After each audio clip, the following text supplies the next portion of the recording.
Welcome to the SmartTechCheck podcast, hosted by Mark Vina, your home for candid, insightful, and provocative conversations about the smart home automation, security, smartphones, PC and console gaming, and much more.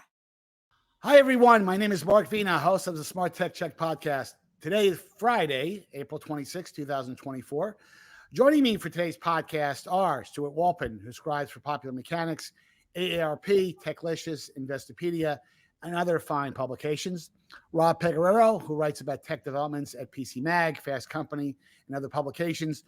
John Quain, who writes for the New York Times, Smart Cities, and Tom's Guide, is in Dubai and will not be able to make the podcast, but will somehow muddle through. Gentlemen, how are you today? Good. Rob, I need to see some enthusiasm, Rob. Come on, it's Friday. It's lovely weather here next door to the nation's capital. I was doing some gardening earlier today.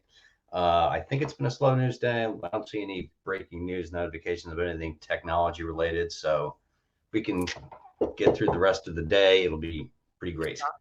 You know, Rob, I'm surprised you're not in New York trying to get into the courtroom where Trump is being tried. Just so you I know this is not a political podcast. We won't talk about that. God forbid. But it's literally about ethics and journalism.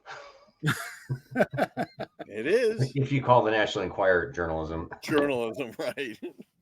Actually, didn't you work for David Pecker at the National Enquirer? Weren't you in charge of the catch and what was it? Catch and fire? What's it Given called? the amount of money thrown around, I don't want to know what they pay the writers because I'm afraid I'm going to think I've been doing this all wrong. And if I just, thrown scruples out the window. Well, I, for one, read the National Enquirer all the time when I'm at the supermarket. And I didn't know that Abraham Lincoln was still alive. Yeah, I only read it for the pictures, actually. House with Elvis and Jim Morrison and JFK. And Walt Disney. Throw Walt Right. Disney into the mix. Well, hey, let's jump into topics right off the bat here because we'll have a bit of fun here as we go along. The vaunted TikTok bill legislation did get passed by the House and by the Senate. President Biden signed it a couple of days ago. I value the intent here. We've talked about this multiple times before. I always get scared that there's unintended consequences of things. And what you guys will certainly correct me, but I still, Biden, for example, who the campaign, he's currently, he currently has a presence on TikTok. I don't think, even though he banned I'm gonna it, look it up, see what he's got there right now. I don't think he pulled the channel. I don't think he pulled his content from the channel. You'll correct me, but let me go with Stuart first because Stuart, you'll have a lively opinion on this. So, what are your thoughts? You think the world is a better place if this does happen? And by the way, I did see an interview with the CEO of TikTok. Says they're going to really viciously defend themselves. There's going to be some litigation over this. But what are your thoughts, Stuart? Well, it's exactly. I mean, they have 9 months to sell, but that's going to stretch because there's going to be litigation. And very oddly, there seems to be a very unique coalition between the Chinese, owners, as well as a lot of First Amendment and free speech advocates sort of coming together to decry the government action at what they're calling to be government censorship. So I think this is going to be playing out in the courts for a very, very long time. And ByteDance just today firmly announced that they had no intentions whatsoever to sell, despite reporting to the opposite, that there was some reporting that they were looking into potential sales opportunities, but that simply, it's not going to happen. So I think this is not over by a long stretch of the imagination. I think this is going to play out in the courts. They're going to get injunctive relief when that 9-month period is over as it plays out in the courts. So I don't think TikTok is going anywhere soon. The one thing that I don't know bothers me necessarily is I don't know that the intelligence committees in both the House and the Senate know. And obviously, they're not going to tell us what they know about ByteDance, about there is a law in China that that all Chinese companies has to share information for national security. So I don't know what the intelligence committees know that has created this bipartisan movement to force ByteDance to sell TikTok. And that's what really scares me. I don't know what I don't know, and it's difficult to compare the data gathering that ByteDance may or may not be doing with domestic players such as Meta and Alphabet, in as much as those are domestic operators and don't necessarily pose the same kind of national security threat that ByteDance as a foreign-owned entity might. And again, it all comes down to I'm afraid of what I don't know that we're not being told. But just because I want to get you on the record here, you think this was the right thing to do, at least passing the legislation? I'm always leery of this kind of hammer nail solution. Hey folks, this is Mark Vina, CEO of SmartTech Research. SmartTech Research is proud to have Aura sponsoring my SmartTechCheck podcast. Aura security software is the all-in-one digital safety net for the whole family.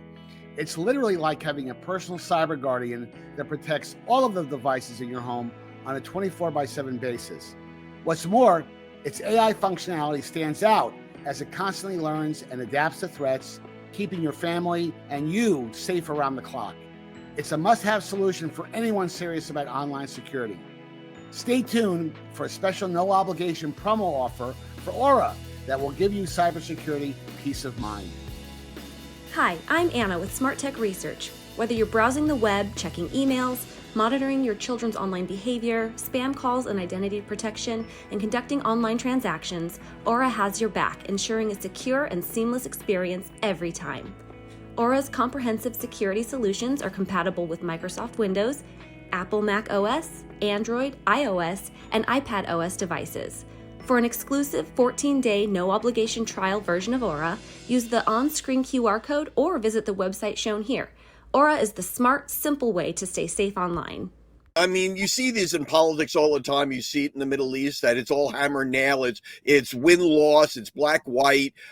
It's one or the other, and you have to take a side. And there doesn't seem to be any room for nuance in trying to figure out how to work with either ByteDance or the Chinese government way of black boxing that data. Although ByteDance does say that that's what they're doing, but again, I don't know what I don't know. And if I don't know, it's very difficult to make a cogent decision or have an informed opinion.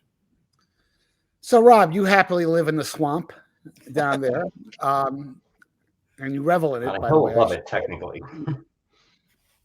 What are your thoughts on this? Because you're a well-balanced guy.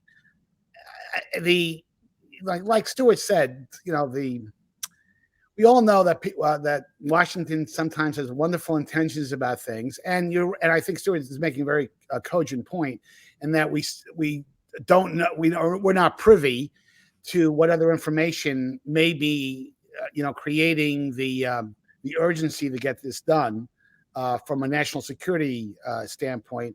What's your take on this? I really would like to. I got a few different thoughts here. Number one, I agree with Stuart. It seems that serious legislators took a look at whatever the intelligence community had to show and found it alarming. But I mean, people like Senator Mark Warner of Virginia, he's not a hothead. He is not known for going off the cuff and saying social media is evil. I mean, he made his money in the tech business. So, yeah, having done this action in our name, I would like our elected representatives to tell us in some level what got them to decide this is something we have to do. Second of all, real questions about whether or not this will hold up. It is certainly true that you can ban a foreign company for investing in a U.S. social media platform. Grindr was owned by a Chinese company, and the Committee on Foreign Investment in the U.S., CFIUS, said, no can do, and the Chinese company sold it. To me, I think it would be weird if ByteDance, assuming they lose in court, then said, we're not selling this no matter what, we'll just go home. If they think this is so valuable, they won't take an easy, $200 billion, some large amount of money to hand over their property, and then they can do whatever they want. And if they decide this is not for sale at any price, that itself would look a little off to me. And yeah, one thing I hope people are all clear about listening to this is not a ban. This is not saying you cannot use TikTok, you cannot go to TikTok.com. This is a ban on commercial transactions. So it would have to be the terms of the text in HR 815, the massive supplemental Biden sign says it targets app stores, web hosting services, basically businesses in the US that would make this available. It does not require ISPs to block TikTok. And if it did, it would be a clear First Amendment violation. No question about it. Right. So, yeah, we'll see. I think it is good that this is not the same rush timetable as before. I think there are all sorts of good and bad ways this could end up. The good way is somebody sweeps in to buy it, makes it a viable competitor to Facebook, Instagram, the rest of the social media landscape that is not at risk of taking orders from the Chinese Communist Party. Worst case is, I guess, I don't know, TikTok folds and Facebook Meta has even more of a lock on the market. That's not a healthy development overall. And in the middle, they muddle through and no one really knows whether or not to trust them. And that said, one thing we're going to come back to again when we talk about net neutrality, if we're concerned about the privacy angle of TikTok, it is meaningless to ban this one app if we don't have a comprehensive federal privacy bill. Right. Because this is not the only app that could be collecting a lot of data. TikTok itself has a really light permissions load. You can run it with no permissions granted at all. Try doing that with Facebook sometime. Data brokers are out there. They're a thing. And there's lots of ways for someone who does not have the best interest of the American people at heart to collect data and make use of it without necessarily running or owning a social media app. Mm-hmm. Well, we got to move on to the next topic, but I think my, parting comment on this is that for those people who thought that this would have some type of impact on the upcoming election, that's now it's moot because, as you said, that there's a 9-month window here. There's going to be a lot of litigation that goes back and forth, so it really is not going to play into that conversation. But I don't know. I get a bit queasy when Washington steps in and makes these dramatic movements, and this is a dramatic, to intervene into the private market and force a company to do this. We're getting into uncharted territory a bit. So we will see what happens.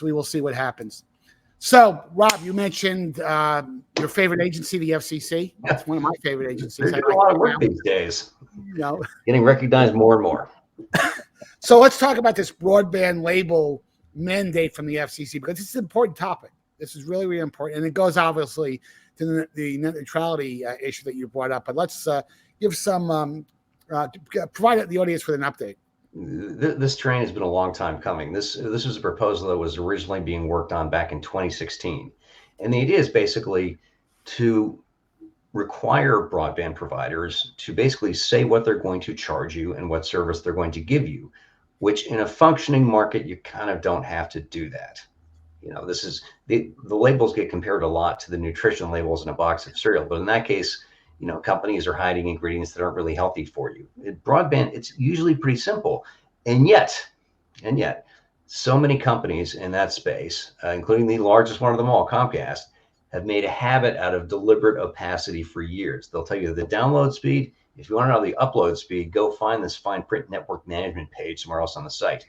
They'll tell you the price you pay at the start, but not what it escalates to a year or 2 years from now. You get to discover the exploding price on a different page. They may allude to a data cap, but they won't say if you exceed 1.2 terabytes, you owe us $10 for every 50 gigs over, unless you pay an extra $30 to waive out of that data cap.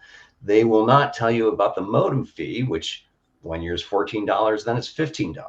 Right. And so this label requires them to put all this right up front and center in a really easy to scan list. And it's stuff.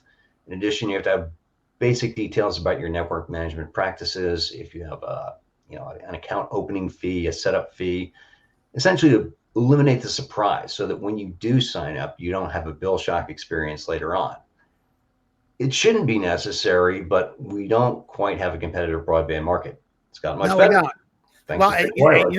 you know what's fascinating about this discussion, because you brought up something that's been really bugging me. I get my bill in early April. And on Comcast is the only guy that is the only player that Case in services point. in my area. My cable bill went from $199, and I have a pretty loaded package from the premium channels, to $245. It was a $45 or $50 increase. So I call my friends at Comcast, and normally when I've done this before, they have special deals. Oh, you've been a great customer for 20 years. We'll give you some type of break. No. We have nothing. You have no other choice than to cut the cord. Well, yours truly. Okay, thank you, Comcast. I'll cut the cord. Just charge me for X, and I'll just sign up to YouTube TV, which is what I ultimately did. The thing that I didn't factor into it is that because I have a habit of leaving one or two TVs on all the time because I watch the news in the background, I've been blowing through the data plan that I have, and I have a 1 point. I think it's 1.3, 1.2. Yeah, 1.2. They haven't raised that in like 4 years. Even as they bragged, our network held up so well during the pandemic. So clearly it's not capacity. This is just and maybe since I'm in the tech space, I should have known better. Frankly, I should have assumed that would happen. I did this around April 15th, and I'm normally 50-60% of the overall plan. When I look at my historic performance. Well, guess what? I blew through the plan yesterday morning.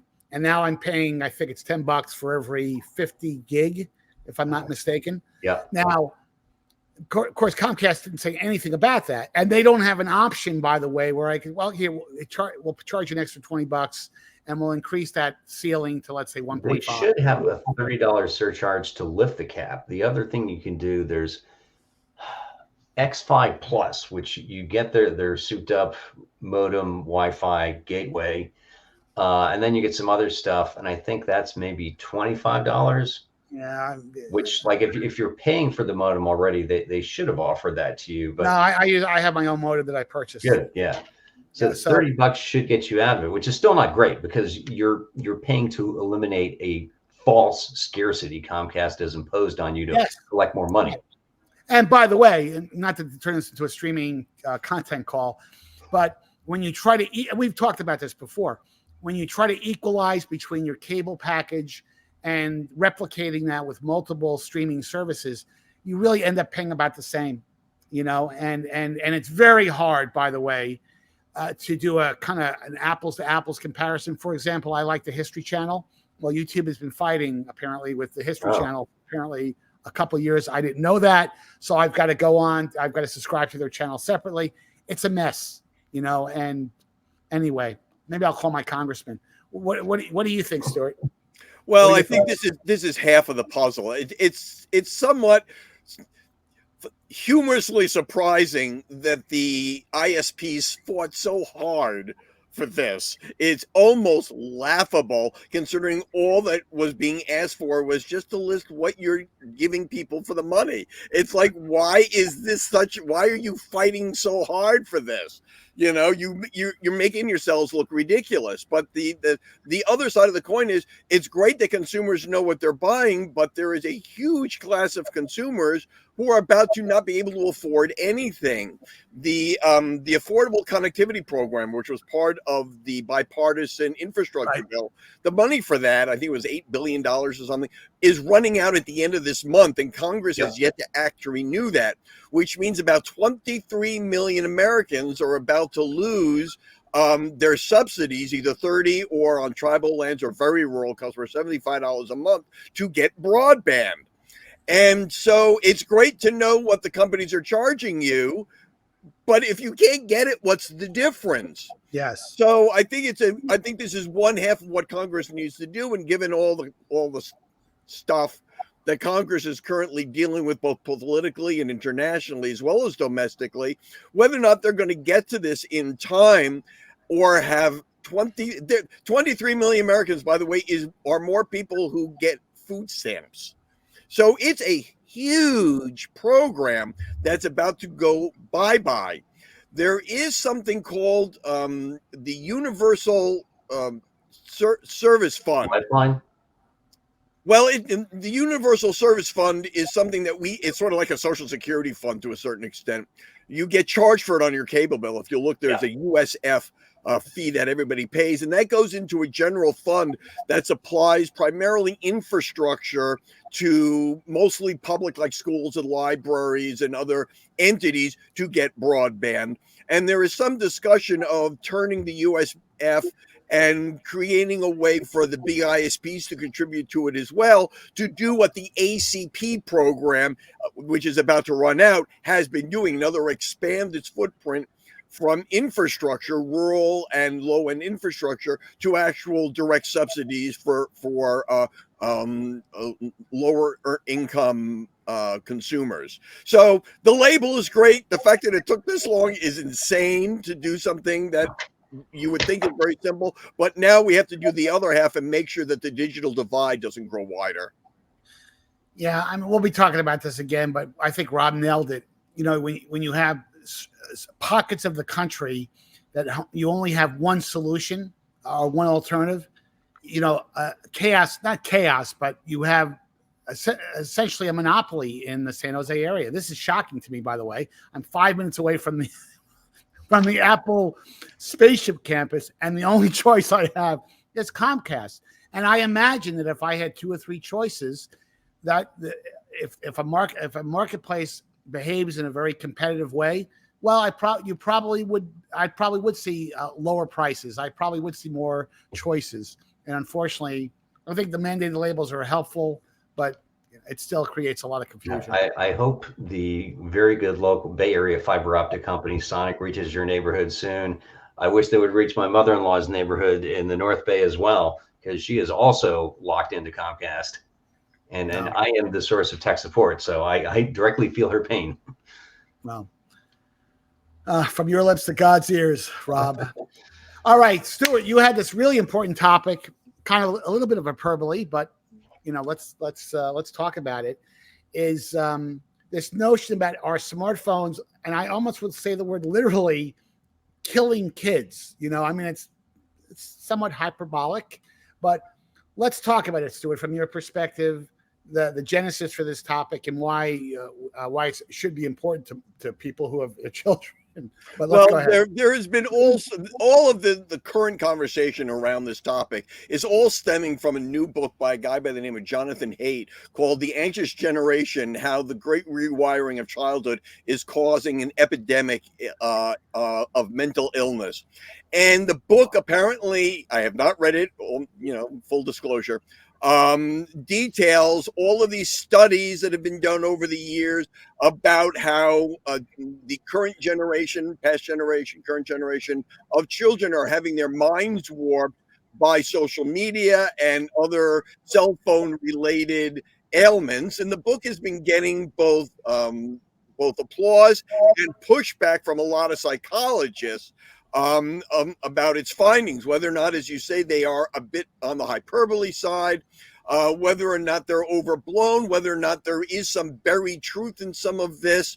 To me, it again, not having delved as deeply into it as a psychologist would, but it echoes to me the arguments that you heard about the comic book fears from the 1950s and the video game controversies in the 90s, that all sorts of these new technologies or new media are hurting children, and what are we going to do about it?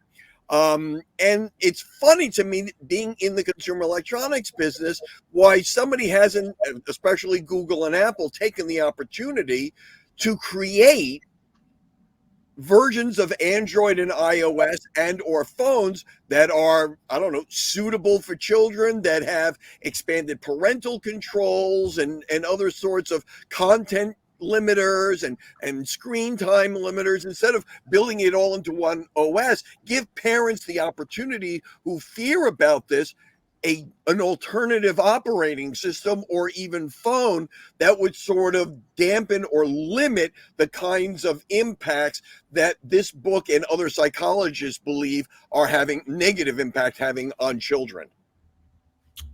Well, it's interesting, Rob, is that you wonder what's if Steve Jobs was alive today. He passed away about 10 years ago, a little bit over 10 years ago, I believe. You wonder what he if he could just wake up tomorrow and says, "What have I wrought?" With this smartphone, and that even with adults, by the way, not just that we could start with adults, that we have this piece of glass and metal that's in our hand, that literally you have the universe's vast supply of information in our fingertips, and we seem to have become dumber as a society. And I'll give you a proof point. With all the madness that's going on right now, with these crazy protests on college campuses and the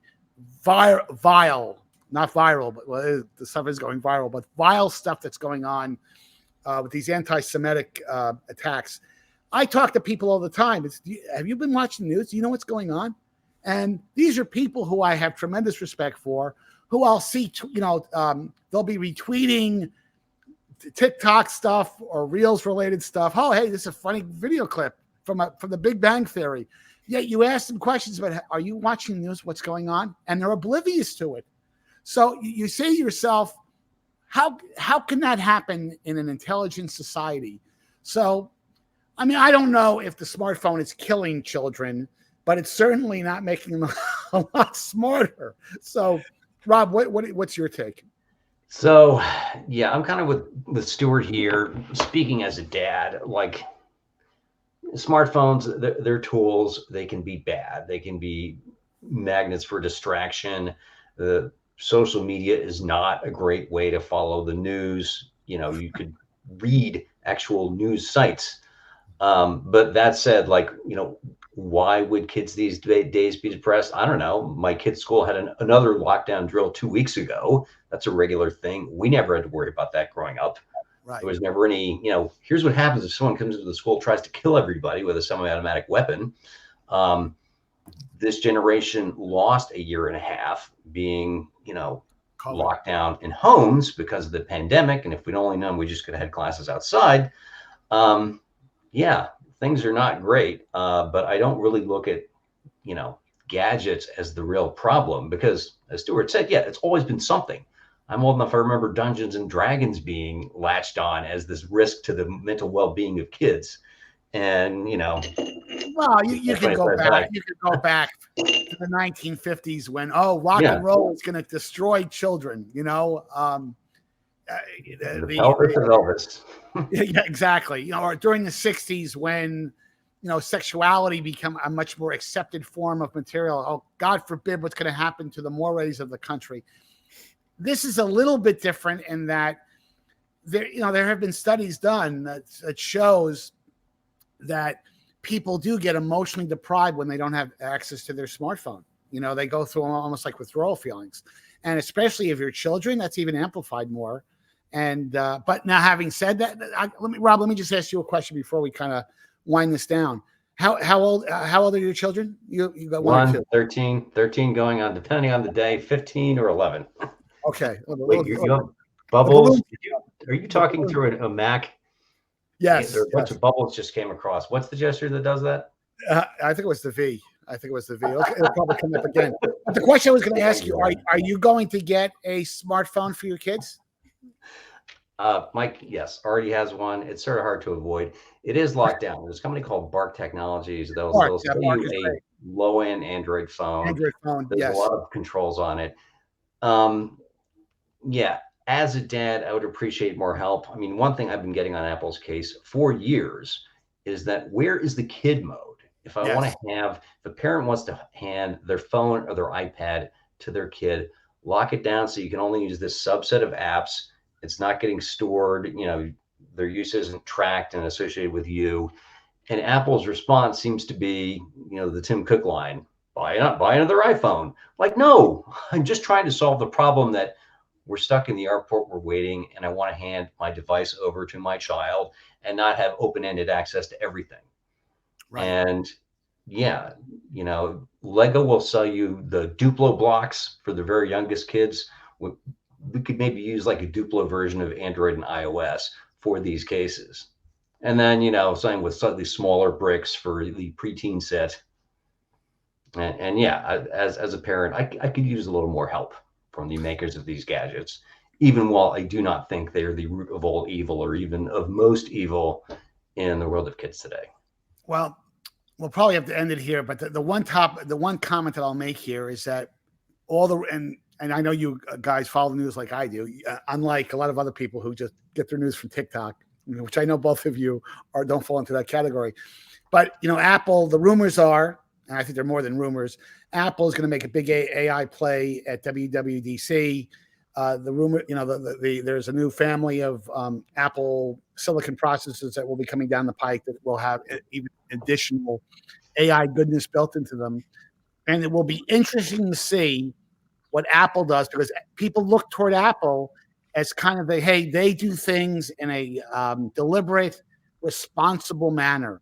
And with all the wonderful things that AI can do, with all the negative things that AI can do, it will be interesting, Rob. What is their play from a kid standpoint when they're using iOS 18, which will probably have a lot of AI goodness built into it? Will it give you more? Will give the parents more control? Let's see AI stuff. We'll see if it's good when it comes out. We'll see. Well, as they say, I am not. Well, no, I will. I'm going to give Apple its due. Let's see what they have to say before we pass judgment here. But guys, thanks again for taking the time to join me for today's podcast. For our viewing and listening audience, thanks for making the Smart Tech Check podcast part of your day or commute. Please make sure that you hit the like and subscribe buttons at the end of today's podcast, or use these on-screen QR codes to connect with me. You can also follow me on X, formerly known as Twitter, at Mark Vina Tech Guy. And until next time, have a great weekend, guys. You too.